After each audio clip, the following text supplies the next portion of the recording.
आगामी 27 सितंबर को प्रधानमंत्री नरेंद्र मोदी झारसुगुड़ा आएंगे। उनके कार्यक्रम को सफल बनाने के लिए अमलीपाली स्थित सभा स्थल पर तैयारियां तेजी से चल रही हैं। आज दोपहर करीब 11:30 बजे केंद्रीय राजस्व मंत्री सुरेश पुजारी, मुख्य सचिव मनोज आहूजा और पुलिस एडीजी संतोष बारला विशेष विमान से झारसुगुड़ा एयरपोर्ट पहुंचे। वहां से वे सीधे प्रस्तावित सभा स्थल पर पहुंचे। इस दौरान उत्तरी राजस्व आयुक्त सचिन रामचंद्र यादव, पुलिस आईजी हिमांशु लाल, जिलापाल कुणाल मोतीराम चौहान, एसपी गुंडाला लड्डी राघवेंद्र, आईएएस अरविंद अग्रवाल और पूर्त सचिव भी उनके साथ मौजूद रहे। पूरी टीम ने प्रधानमंत्री की सभा के लिए रूट प्लान, पार्किंग व्यवस्था और कार्यक्रम से जुड़ी हर छोटी बड़ी तैयारियों का बारीकी से निरीक्षण किया। प्रशासन को ये सुनिश्चित करने के निर्देश दिए गए कि कार्यक्रम में शामिल होने वाले लोगों को किसी तरह की असुविधा न हो और कार्यक्रम सुचारू रूप से संपन्न हो।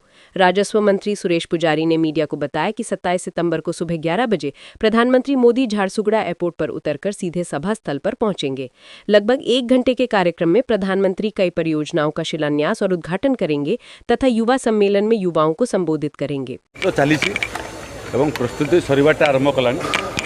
आज रात्रि सुधा मोटामोटी प्रस्तुति समाप्त हो आसंता काली प्रस्तुतिर फाइनल टच दिया।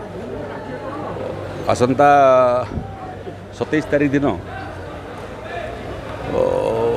11टा बेलू मोटामोटी प्रधानमंत्री VSS एयरपोर्ट अवतरण करेंगे एवं मोटामोटी गोटे घंटार कार्यक्रम एयरपोर्ट रू सीधा मंच को आसवे एवं मंचरू गुड़िए शिलान्यास करिवार प्रस्ताव रही भी फाइनल टच दिया गुड़िए उद्घाटन करेंगे।